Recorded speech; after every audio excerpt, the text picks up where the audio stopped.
gentlemen, good day and welcome to the Redington Ltd Q1 and FY 26 earnings conference call. As a reminder, all participant lines will be in the listen-only mode, and there will be an opportunity for you to ask questions after the presentation concludes. This conference may contain certain forward-looking statements about the company, which are based on the beliefs, opinions, and the expectations of the company as on the date of this call. These statements are not the guarantees of the future performance and involve risks and uncertainties that are difficult to predict. Should you need assistance during the conference call, please signal an operator by pressing star then 0 on your touchtone phone. Please note that this conference is being recorded. I now hand the conference over to Mr. B.S. Hariharan, Managing Director and Group CEO. Thank you, and over to you, sir. Thank you. Good afternoon, everyone. This is Hariharan. I'm pleased to share with all of you our Q1 26 results. This has been our best Q1 so far from a top-line perspective, with strong growth in both top and bottom line compared to the quarter one of 25. Our revenues for the quarter grew by 22% and profits by 12% year-on-year. Excluding Arena, our subsidiary in Turkey, our revenues for the quarter grew by 24% on revenue and profits by 15% year-on-year. Outside of the challenges with Arena, which I'll talk in a moment, our subsidiary, the profit performance has been good. Our overall PAT percentage stood at 1.32% for the quarter excluding Arena. Now let's get into a little bit of detail on geographies and business units. From a geography perspective, the revenue growth was contributed by strong growth in many geographies. India at 24%, UAE at 35%, Kingdom of Saudi Arabia at 32%, rest of Middle East at 18%, and Africa was stable. India had an overall very strong performance with profit after tax growing faster than revenues, with most business units contributing well. The Cloud Group, the Mobility Group, and the Technology Solutions Group. Coming to business units, the Mobility Solutions Group led with a stellar performance this quarter at 44% growth, and demand on the premium segment of the market across India and Middle East was strong. Cloud Solutions continued its momentum as you've seen over the last few quarters, with 41% top-line growth and continued success in the hyperscaler business. And we continue to take advantage of the cloud transition and digital transformation enabled by AI. The Technology Solutions Group performed well on top line this quarter at 21%. There were a lot of big deals in India and UAE, though margins declined due to a combination of mix of larger deals as well as general margin stress in the Technology Solutions space. The software businesses and security solutions, infrastructure software, and application software continued their growth momentum. This is an area we can do a lot more, both increasing the breadth of our offerings and gaining share. Hence, we are putting efforts and investments in all the geographies to increase our intensity and focus here. The Endpoint Solutions Group with the PC business was steady at 3%. It's been flattish for a while. We do see signs that we've been talking about for a while on refresh cycles on PCs bought during the COVID period, as well as the Windows 10 to 11 upgrades, and hope to have and look forward to more growth in the second half, and we are seeing signs of that. We saw good growth from all the top 10 brands in our portfolio, and we also see several software brands getting into the top 10 of our business. Now coming to working capital and OPEX and gross margin, the hygiene factors. Continued efforts on efficient management of working capital resulted in 37 days closing working capital, which is 2 days lower than the previous year Q1. Our overall financing costs, excluding of Turkey, reduced by 8% due to efficient management of working capital and our superior credit rating AA+, allowing us for better borrowing rates, especially in India. OPEX control continues to be good and grew much slower than the revenue growth at 6%, giving us good operating leverage. Gross margin has been below expectations, and it's a combination of the mix shifting towards mobility for this quarter, the big deals in TSG, and also market pressures on the TSG run rate business. Now coming to Arena. Our subsidiary Arena's performance was impacted due to provisions We believe these are one time, but we are monitoring and watching them closely. Due to the market conditions in Turkey, we see a rise in the number of Concordat cases last quarter. Concordat is a temporary relief given by the courts to companies facing financial difficulty to restructure their debts with creditors. Few of our partners have filed for Concordat. The situation we have encountered was unexpected, and while we have taken provisions, the team is taking all necessary actions to recover outstandings. Though there is a tempering of inflation in Turkey and anticipation of lower lira interest rates, the outlook remains uncertain. Our subsidiary Arena is recalibrating our approach to the business in Turkey and taking proactive steps to manage the business cautiously by tightening working capital, managing overdue credit limits closely, and reducing our Turkish lira exposure. We are hopeful that we will recover from the Q1 challenges of Arena as we go forward. With the new growth trends that we see on cloud, AI, digital transformation, we remain optimistic on the outlook going forward. As mentioned in the last quarter as well, Q1 is normally our softest quarter of the year, but we executed well based on the addressable opportunities and retained our share in the market. We also encountered geopolitical tensions both in India and in Middle East, but managed to weather through those. We feel there are opportunities to grow faster in software solutions, subscription models, and infrastructure hardware space. With the creation of Software Solutions Group, the focus and investment towards creating additional value add for brands and ecosystems should pave the way for faster growth, though this will be a multi-year journey. We'll continue to emphasize and enhance our core hardware business, which has been executing well and growing nicely. Before I close, I wanted to share something special. This year, Redington was recognized as the most trusted company in the technology distribution sector by WAR India. This award isn't just a recognition of our business strength. It's a reflection of the trust we have built with our partners, our customers, and all of you, our shareholders. Trust is not built overnight. It comes from showing up year after year with consistency, transparency, and purpose. This award belongs to every Redingtonian who brings in their best every day and to each of you who believe in our journey. Thank you. We look forward to your questions. Thank you very much. We will now begin the question and answer session. Anyone who wishes to ask a question may press star and 1 on their touchtone telephone. If you wish to remove yourself from the question queue, you may press star and 2. Participants are requested to use handsets while asking a question. Ladies and gentlemen, we will wait for a moment while the question queue assembles. The first question is from the line of Nitin Padmanabhan. Nitin from Investec. Please proceed. Yeah, hi, good evening. Thanks for the opportunity. So I think we had a very great quarter from a growth perspective. Just wanted your thoughts on the margin side of things. You did mention 3 elements which sort of impacted the margin. If you could give some more color there as to why it is. So I think anything from a philosophy standpoint, these large deals that we are seeing, in which geographies are they, and how are the are you happy with the kind of requirements on working capital and all of those for those deals? And how should we think of margins overall on a going forward basis? Do you think there is a different thought process on how you would like to take this on a going forward basis? Thank you, Nitin.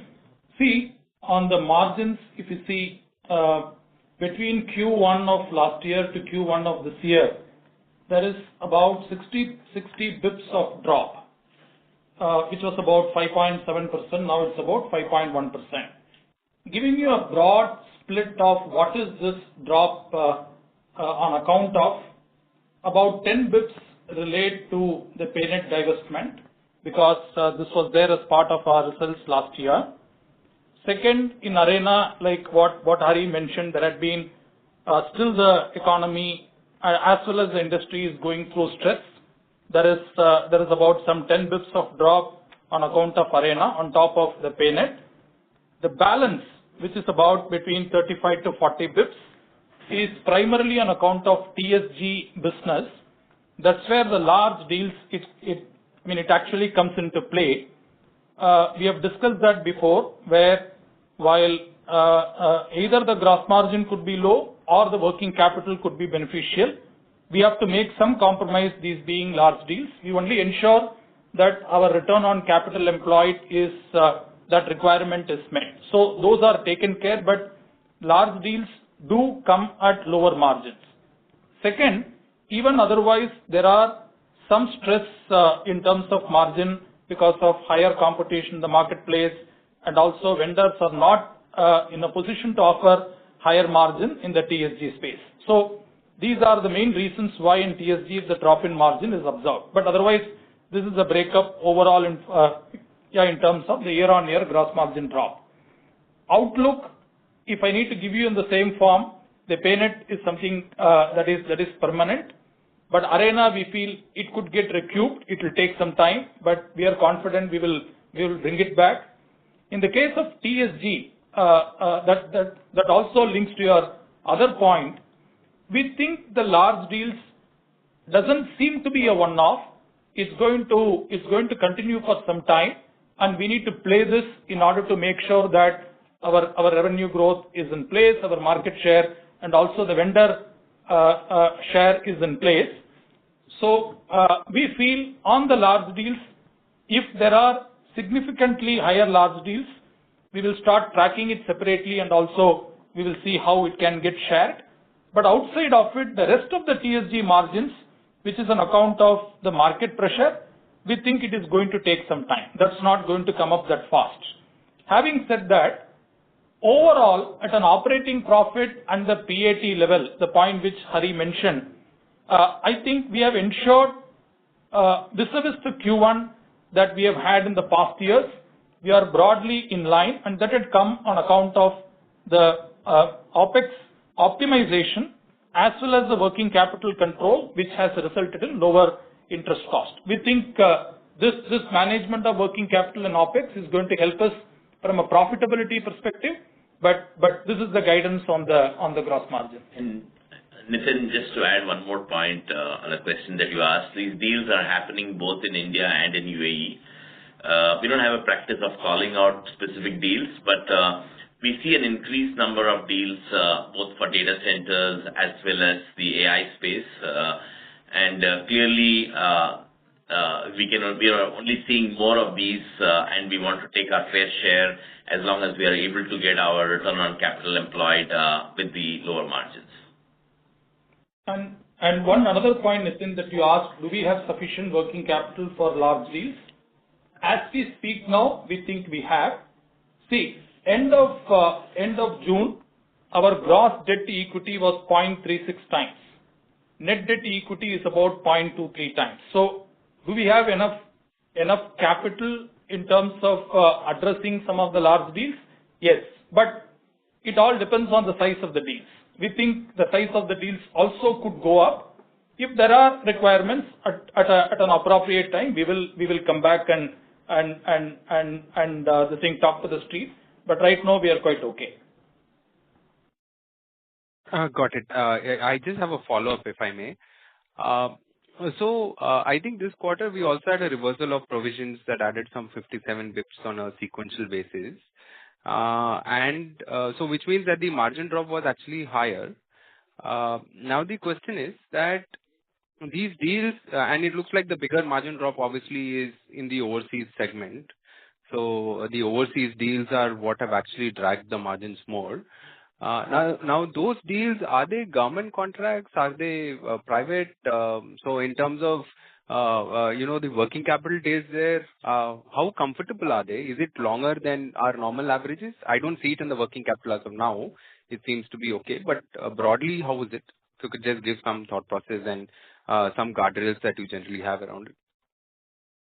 Yeah, so the deals, Nitin, are only private deals. We're not working with the government. We work with people who might be working with the government, but we don't work directly. But all these deals are private sector deals. Second point on the inventory provision reversal. See, Nitin, Q4 and Q1 are really poles apart. So my suggestion, please don't mix up the reversal of inventory provision which is the inventory provision that we have. This quarter, there is a positive inventory provision to the extent of about 5 bits, which is broadly in line with our long-term trend of about 5 to 6 bits. So for this quarter, inventory provision has not been any different from the long-term average, but AR provisions, as Hari explained, has spiked, and that's mainly on account of Arena. Got it. Perfect. Thank you so much and all the best. I'll get back in the queue for a follow-up. Thank you. Thank you. Thank you. The next question is on the line of Ijaz Lakhani from Unifi AMC. Please proceed. Good evening, Hari, Mr. Krishnan. The top line and the margin is the good news. The provisions are hard to understand. They seem higher than anything you've taken in the past, and it came without warning. And that's something I'd like to know more about. Also, the interest costs. We expected that the sale proceeds that you received would have helped you mitigate interest significantly, but your international interest costs seem to have spiked quite a bit. Again, total surprise. Can't understand. There's something about cash flow being 1,300 crores in the minus. Help us understand that. Also, could you tell us if you continue to use factoring, and if so, how much for this quarter? Okay. So on the first point regarding provision, see, in Turkey, seriously, the economy is going through a lot of stress.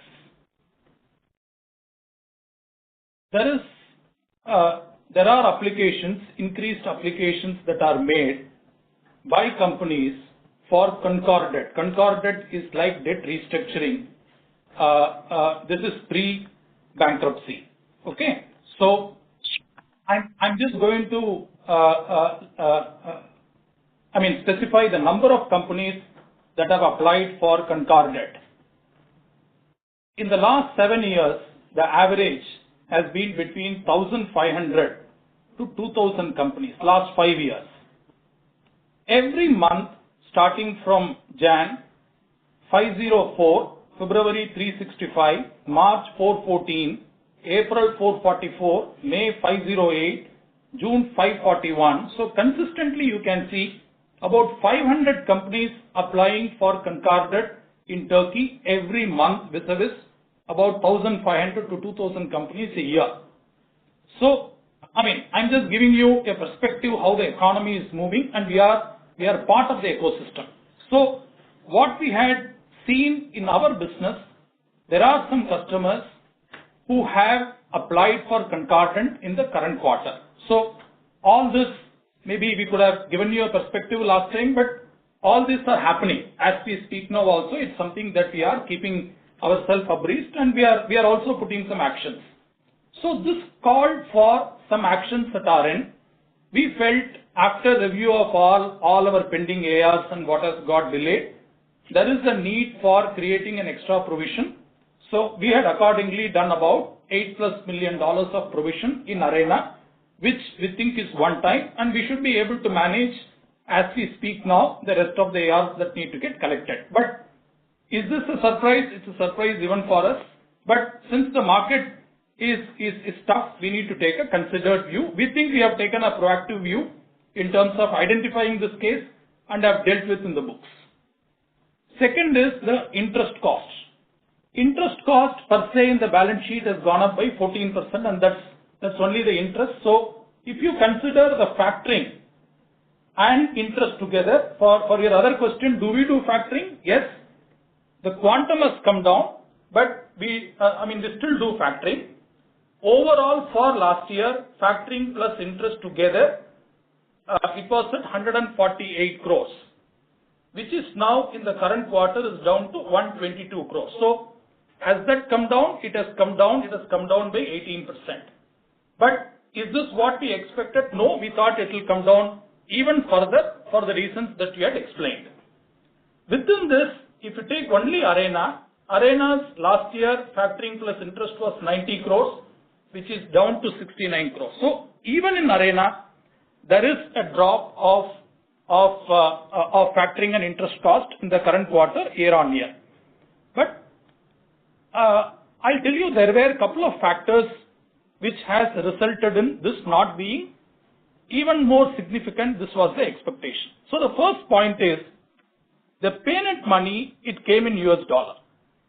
And US dollar rates are about 10 to about 11-12%. We had to pay off the loan, which was costing us at 10, 11, 12%. But on the other hand, there has been a corresponding increase in working capital. I'll explain why all those. But majority of those increases have happened in the Turkish lira business. And the Turkish lira loans were costing us 50%. So the delta you can see, while payment money has come, which was only taking care of 1/5 of our interest cost reduction. But on the other hand, we had to take loans at a higher cost. Why did this increase happen? There were three factors. One, the delay that we are talking about, the concordant related or the general market delays, because there are some sluggishness in terms of the overall liquidity situation in the market itself. Because of this, there has been a working capital blockage that had happened, which a part of it we have dealt with, and we think the balance will come. It will take some time, but it will definitely come. Second, until the payment money came, we had some challenge in terms of cash flow there, and because we were not able to get sufficient bank loans, etc., so we were delaying some of our vendor payments. That pressure, we had been waiting for the payment transaction to get completed, so that got paid out. Third, we also thought now it has given us a headroom to increase the business, because please understand, in this business, if we remain on the sideline, vendors will push us out. We also need to play the market share game. While we are not going to compromise on any fundamentals, this is something that we need to consider in a balanced way.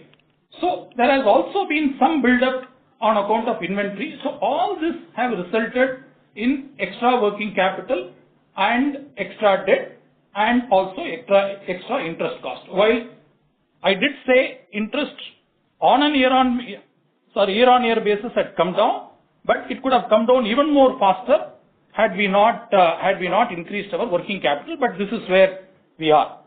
Third, on the negative cash flow, I think we had discussed that in the past. With our profitability metrics and a 40% dividend payout, and if we are able to retain our working capital days, our growth can be in the range of 10 to 12%. When our growth is in the range of 22 to 24%, and as Hari has mentioned, the three big markets, which are India, UAE, and KSA, all these three constitutes close to 80% of our business.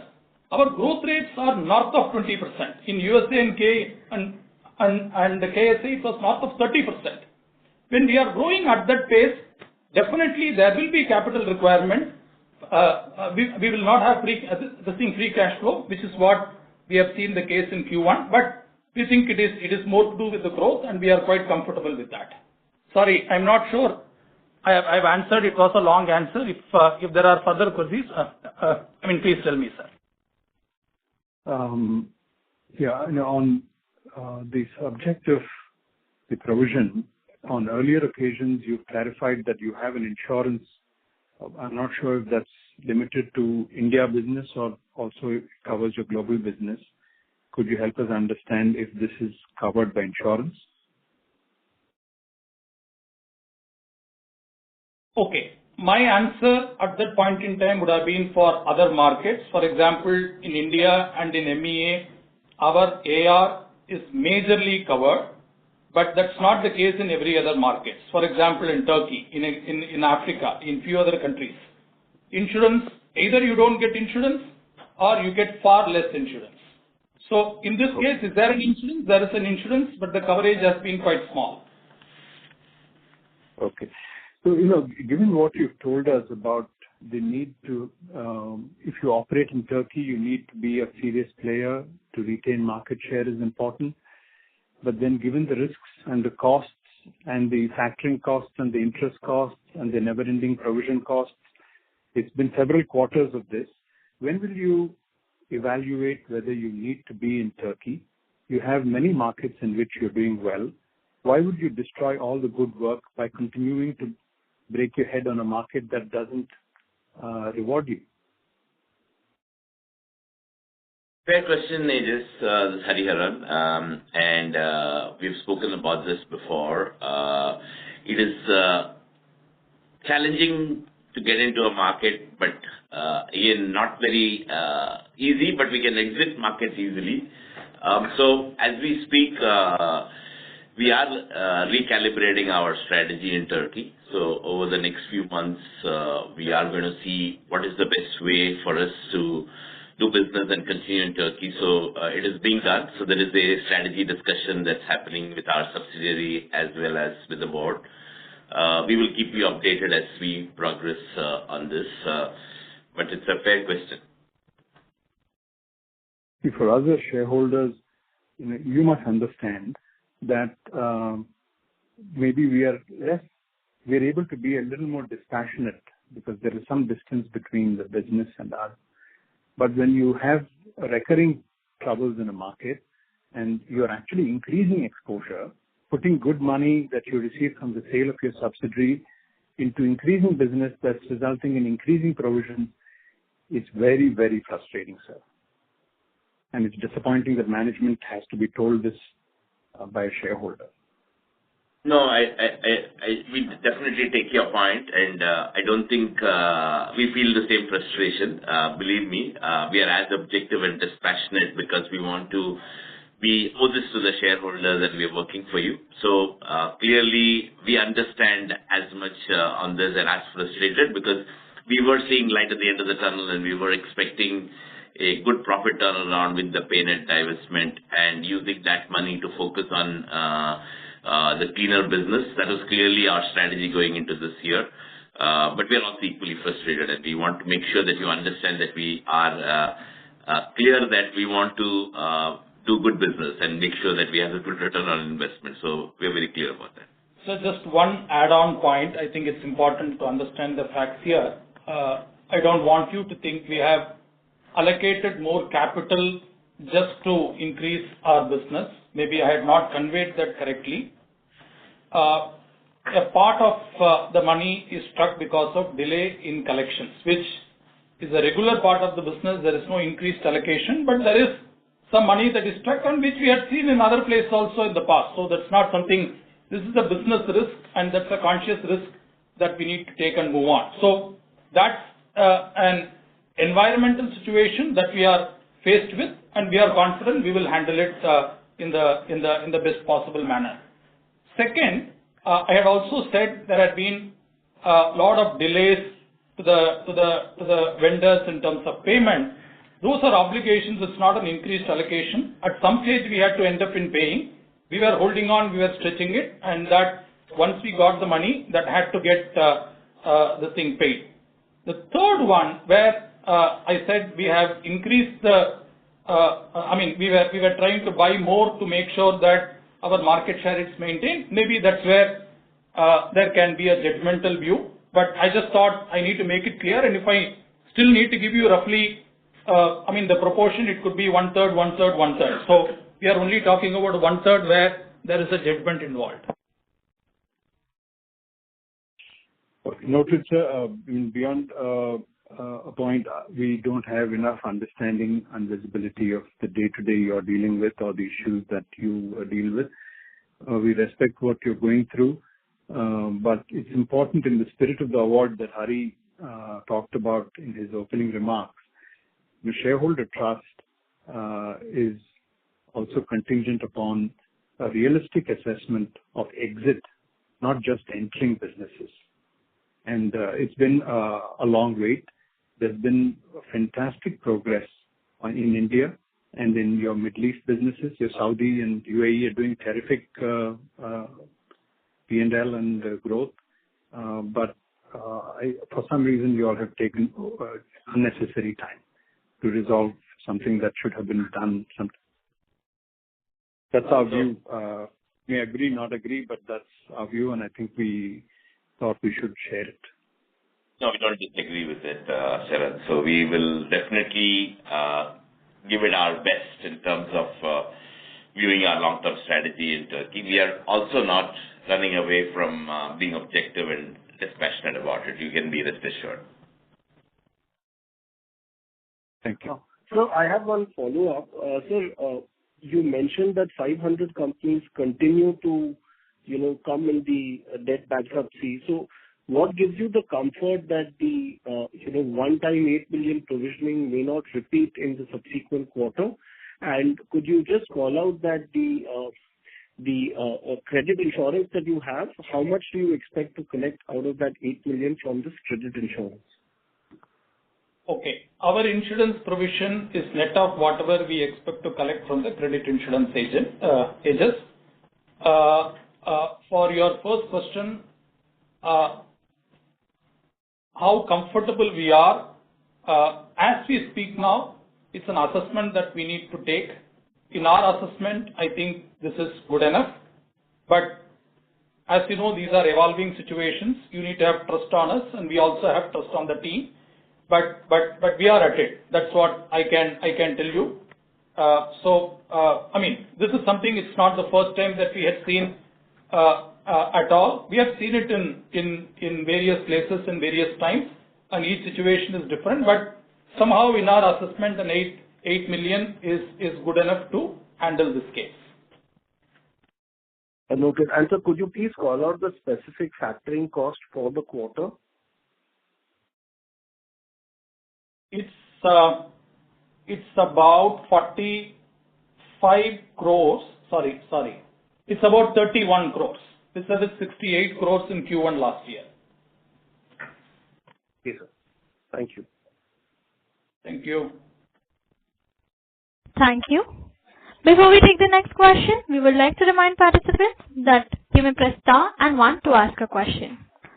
The next question is from the line of Rucha Samaya from Old Bridge. Please proceed. Thanks for the opportunity and congratulations on a good set of numbers. I just had one question in terms of data center. You mentioned that you are getting, a demand from data centers, but specifically that I wanted to ask is every hardware that goes into data centers. So does that act as a demand center for Redington products specifically? Any color on that would be great. Thanks. Your question is not very clear. Can you repeat, please? So my question was, the hardware demand that goes into data centers, does that act as a demand center for Redington's products? So, sorry, your question is, does the data center products add demand to the Redington products? Yeah. Yeah. So it does, because typically what goes into a data centers are server storage. They can be GPUs, non-GPUs, Intel-based.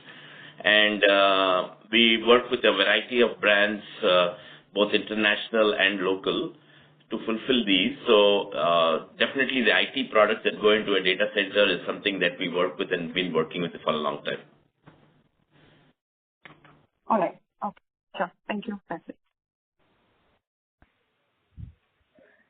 Participants who wish to ask a question may please press star and 1 at this time. The next question is from the line of Pratik Kothari from Unique PMS. Please proceed. Yes, hi. Good afternoon. Sir, 2 questions on TSG. One is you made a comment on the increased competition. So is this some geography specific? You also made a comment that vendors not very keen to pay higher. So if you can just highlight a bit more on that. See, there is, first of all, this is not, in one market. This is something that we had seen across markets. So this is more an industry issue than a market issue. There is increased competition because of higher growth in this space. Overall, the growth potential is high. There is an increased competition. And vendors also have restricted margins. So all said and done, if there are less margins that we can get in the marketplace, we always go back to the vendor, crib with him, and then get whatever that we can get from them. If they have a restricted margin, they have only so much to share, which is what I meant. Hence, the overall margin that's available in the business as we speak now is constrained, is limited. Let me add another perspective here. See, there are a few things happening in the technology solutions environment. One, there is the growth of cloud, where the data centers for the cloud is being put up by a variety of players.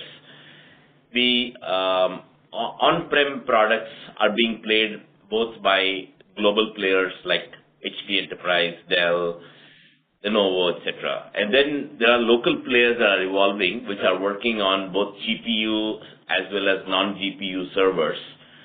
So the intensity of competition is going up for both cloud data centers, on-prem, with a variety of different players jumping into the mix. So as a result, the global players are pressured in terms of margins and in terms of pricing to compete.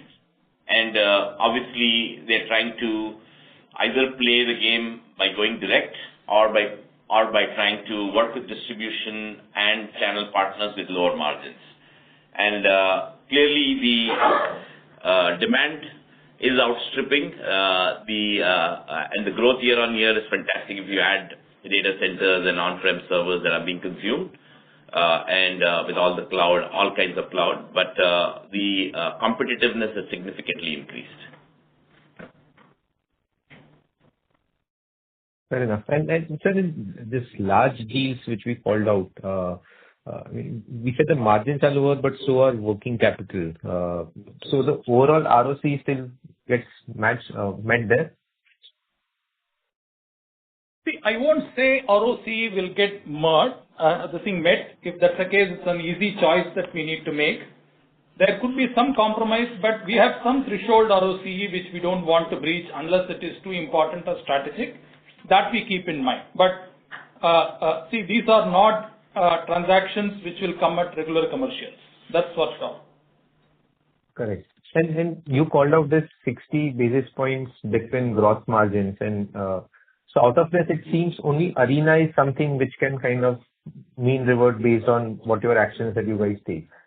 Rest all seems to be permanent. PayNet obviously, but even say the large deals in TSG or the competition. Yes and no. See, the large deals, that's why I said if there are big deals which significantly impact the numbers, we need to track it separately and call it out. Even outside of it, we think as the things settle down, the market operating price could go up and we should be able to recoup back our profitability in the TSG segment. Having said that, the software services and the cloud part of the business, we are very positive there. The margins are better. We think the higher growth in that segment is going to help us to bridge this drop in margins. So just to add to that, the software solutions piece of the business is about roughly 15% of our business, and it's growing at 25% right now. And this quarter grew at 24% as well. So that part of the business delivers a gross margin close to 6%. So that should help us counterbalance the dips elsewhere. Correct. So, sir, X of Arena, any guidance that you would like to give for the year or next? What does normalized look like? Be it at a gross margin, PAT, whatever. Our objective, we have set out clearly and have also called it out. We would want to maintain our operating profit between 2.3 to 2.5% and PAT above 1.3%. That is something that we are still focused. We are hopeful. We don't see any challenge there. Fair enough. Thank you and all the best, sir. Thank you. The next question is from the line of P. Venkatesh from Corporate Database India Private Limited. Please proceed. Hello. Yes, sir.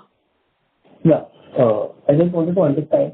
So if you have seen this number which I mentioned about companies filing for debt restructuring, so we could have called out this risk much earlier as far as our offices in Turkey are concerned. Any thoughts on that? And secondly, the kind of provision that you have taken out there, what is the extent of receivables that are under kind of doubtful? Can you follow that figure out? Thank you. Okay. Venkatesh, these are evolving situations. If we have had so much of clarity, definitely we would have highlighted upfront. We had to take a view as we were closing our books. So we think, there is no delay, and these are at an appropriate time. But if there are anything more, definitely we will come back to you at the right time. Second, very specific to Arena, in our view, about $20 million is the delay in collection, out of which we had provided for about $8 million, and we think we should be able to collect the balance as we stand now.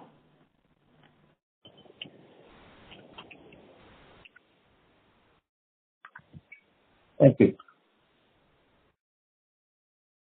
Thank you. The next question is from the line of Ijaz Lakhani from Unifi AMC. Please proceed. Yeah, Krishnan, sir, a follow-up.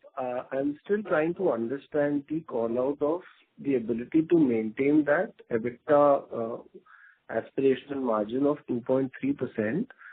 Given how the first quarter performance has been, what gives you the confidence that in the remaining 9 months, given the dynamic situation in Turkey, we will have to cover up more than the 2.3 so that the blended number reaches 2.3? So what gives you that confidence, sir? Okay. See, this issue in Turkey we think is one-off. So we don't see all this.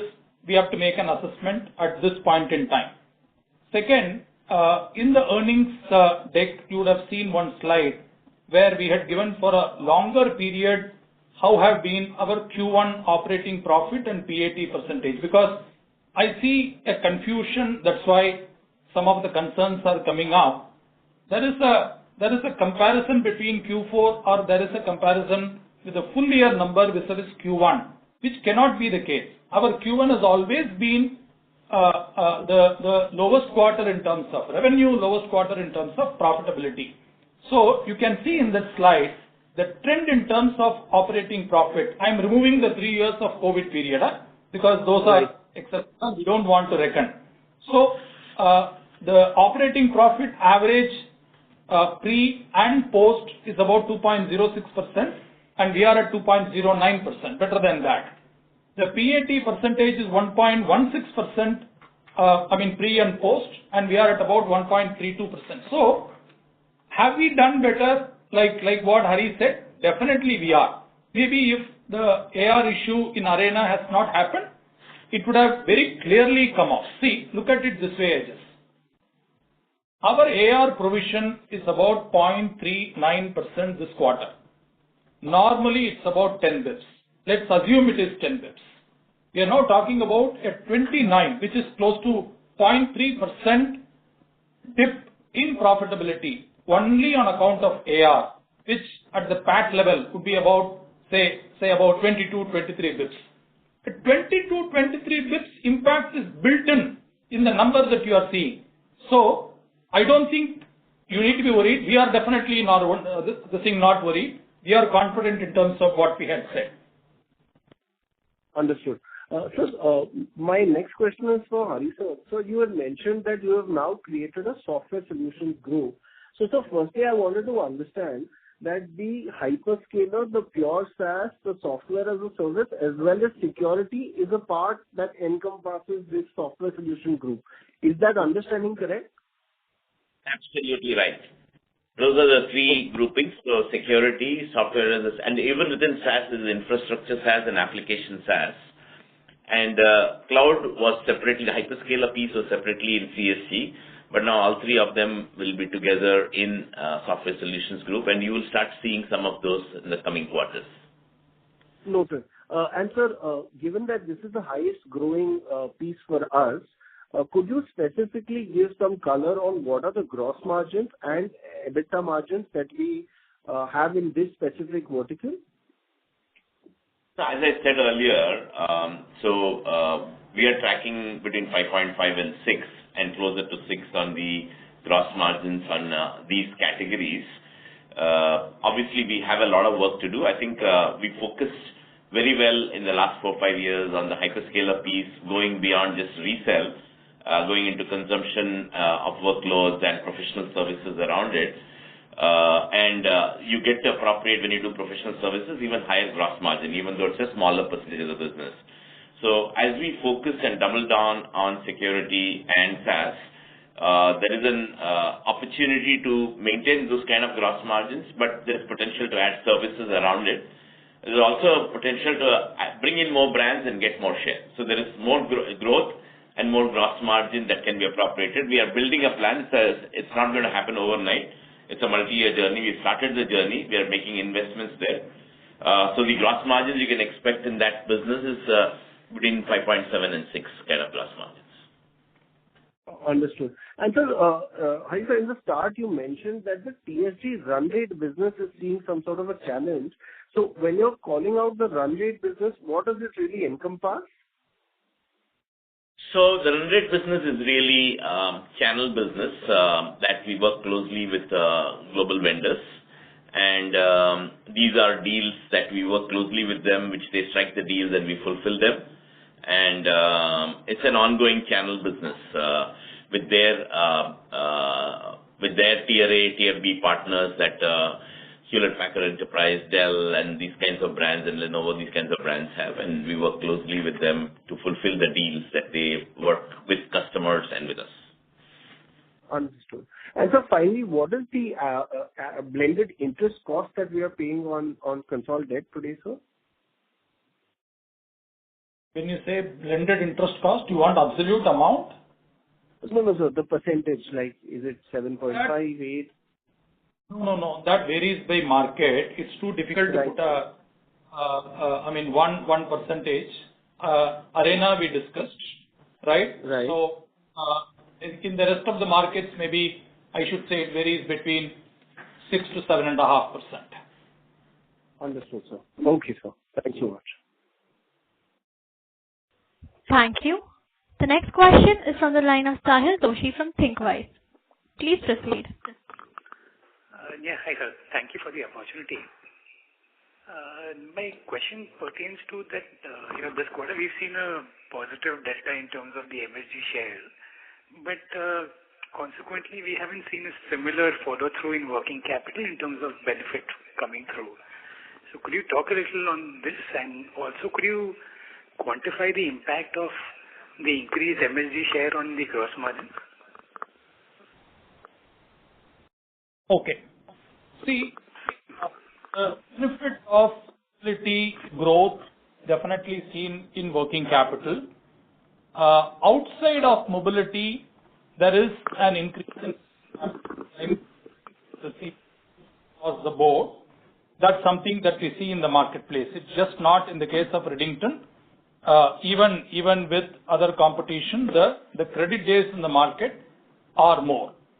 But however, if you see end of June last year, we were at about 39 days of working capital closing, and now we are at about 37. So there is a drop of 2 days, and this is primarily on account of the mix, which is higher contribution from MST. Because of the mix change, the disadvantage that we have had in terms of the mobility is offset by the ESG. In ESG, our growth has been slower, which is what is taken over by MSG. Both broadly has got neutralized, and hence that impact on the gross margin is not visible. But even if I need to put a figure, there could be about 5 to 6 bits of impact on account of both. Okay, understood, sir. Appreciate it. And the other question pertains to these large deals. Could you quantify, meaning what do you define large deal as? And is there any factoring on account of these again in this quarter? And second is, if we just see a long-term trend, the 5% adjusted gross margin which we've seen, this is the lowest ever we've reported in any quarter. So structurally, are we looking at growth at the cost of margins? Is this how we should think about, or have the terms of trade in the entire channel changed, and this should be the new normal? Okay. So the definition of the large deal, it is too difficult to define because the size of the businesses are going up. I'm just putting it in a very broad level. 1.5, 2 years back, anything more than 100 crores could be a large deal. And last year we had handled certain deals which are more than 200 crores. I'm talking about each transaction. Now, if we look at the businesses that are coming, there are some businesses which are multiple times bigger than this. So it's too difficult to put a very specific amount. If it's quite substantial and it is to one customer, one vendor, we think it needs to be called out as a large deal.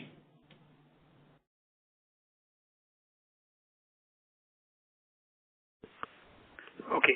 And related to the factoring and the other question on the growth over margins.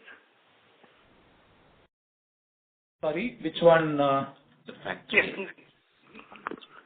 Is there any factoring on account of these large deals which you have done, and if you can quantify that? No, not in this quarter, but in the past, for some of the large transactions, if we think we need to do receivable factoring, we had done, but not in this quarter. Sure, sir. And my other question. Some of this it is difficult, Sahil, to guide. I'll tell you, this is the challenge in the back-to-back business. The deals come, we need to take a decision at that point in time, what to take, what not to take, and each one is a different animal by itself. We are supposed to structure it in that form, so it cannot get guided in a very simple form. But wherever we think there are possibilities, we hedge it in the form of a back-to-back payment terms, or if it calls for more credit and there are possibilities for us to factor it with the banks, we do that. And the other question you had was, is this the new normal and are we compromising gross margin for growth? See, it's a matter of relevance and market share. For the run rate business, we will maximize and have our share. And the big deal business, if you play in that incrementally, yes, you will get additional growth, and yes, your gross margin percentages will deteriorate as long as they make sense from a return on capital employed. We have a threshold, as what Krishnan said. It makes sense to us. So we have to play that game. If we don't want to participate in the big deal because it's pulling down our gross margin percentage, we may become less relevant in that category. See, another point I want to make a mention here. See, this is the market which is very attractive and which is pretty large even for the global leaders. And they're all present in that market. So you have to ensure as a leader, we are the leader in India. As a leader, it's important that, you need to play the game in line with what a global player will do. If the same transaction can be picked up by them, and if we are not able to do, then that advantage goes. So we are very conscious about the risk. We are conscious about the working capital that we deploy and the returns that we need to make. But these are, the choices that we need to keep making as we move forward to Sahil. Sure, sir. Thank you. Appreciate the candid responses. Just final one on Arena. If you can just quantify or you can just call out what's the situation currently and how should we think about profitability and capital, infusion further year on? No capital infusion. We haven't invested. We haven't put any capital. We haven't made any commitment in Arena post our acquisition way back in 2010. So there are no capital investments that are planned. Having said that, in Arena, economy, industry, is still going through stress. We have confidence on our people in terms of how they manage, and that's something wherever required we are pitching him. We are pitching in. We are helping them. So we would be very cautious. We think situation will become better. As Hari said, we are also looking strategically in terms of what we can do. At the right point in time, we will share with you what's our thought process and what's our plans. But as we speak now, we are trying to do our best in the given situation. Sure, sir. Thank you so much, sir. Thank you. The next question is on the line of Sarvesh Gupta from Maximal Capital. Please proceed. Good evening, sir. Sir, just one confusion that I had. In the beginning, you had called out the 60 basis point decrease in gross margin, and out of that, 20 basis point was attributable to Arena and Paynet and remaining to the TSG large deal business. But then later in the call, you mentioned around 30 basis point of AR provisioning. So I got confused that how much is the one-time thing and how much is because of the one-time AR provisioning and how much is repeatable. So please, can you please clarify that? Good. See, AR provisioning is part of OPEX. It is not as part of margin. Both are independent. Have the margins dropped? The margins have dropped. We have discussed about it. But at the same time, we had brought in OPEX control, which is why our OPEX increased. Even though revenue growth was 22%, OPEX growth was 6%. Even though gross margin growth was 14%, OPEX growth was 6%. And interest, we have had a degrowth by considering interest and factoring together. These have enabled the profitability to be strong. If your question is, if these gross margin drop had not happened, if the AR provision had not happened, would the profitability growth would have been more? The answer is yes. So your OPEX growth of 6%, which was anyways a good sort of number, would have been even lower had this 30 basis point of AR provisioning had not been done this quarter. Oh, sorry. In OPEX, I have not included AR. Without AR, the regular OPEX is 6%. If we consider AR, our OPEX growth was 13%. Okay, so this 13% would have been 6%, but for this 30 basis point of AR provisioning that we have done this quarter. Yes. Okay. Sorry, one second, sir. One second.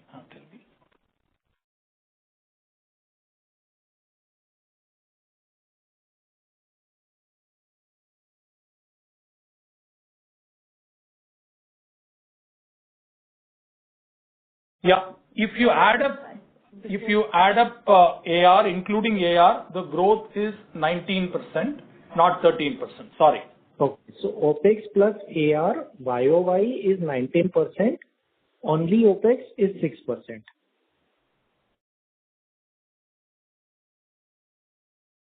Hello? Sorry, Hello? 1 minute.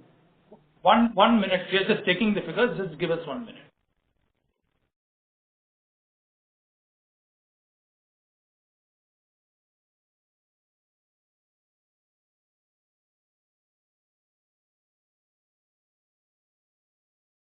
Yeah, it's 19%. Huh? Understood. So OPEX plus AR YOY is 19%. Only OPEX excluding AR is 6%. Correct. Okay. And secondly, sir, on this TSG large deal, so I understood the strategic thing that since we are the market leader, we have to play sometimes, and also, these could be something that is more in vogue going forward as well. Having said that, I could not, just if I look at the working capital days, somehow it did not seem intuitive that we got the benefit of the lower working capital days because of these larger deals. So the days reduction was small and the free cash flow was also sort of negative for the quarter because of that. So how do did we get what kind of benefit did we get on the working capital because of these large deals?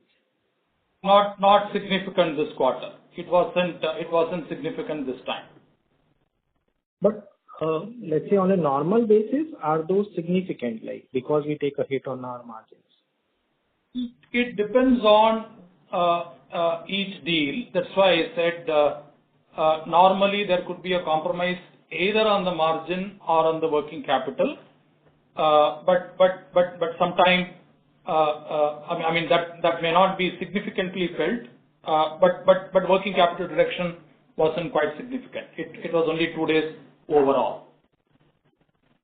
Okay. And sir, finally, on the Turkish business, so on our parent balance sheet, what is the net carrying value of the investments that we have done for Arena? It is currently at about $30 million. 30. 30. Okay. Understood, sir. And congratulations for a steady numbers and all the best for the coming quarters.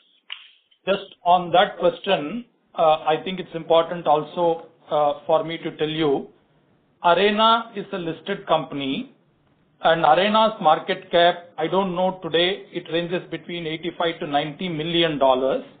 So for your question, what's our current investment in the books? It's about $30 million. But if I need to calculate what is the market value of that, is 50% of this amount, which could be between 40 to 45 million. That can give you some comfort. Well understood, sir. Thank you. Thank you. Due to time constraints, that was the last question. I now hand the conference over to the management for the closing comments. Over to you, sir.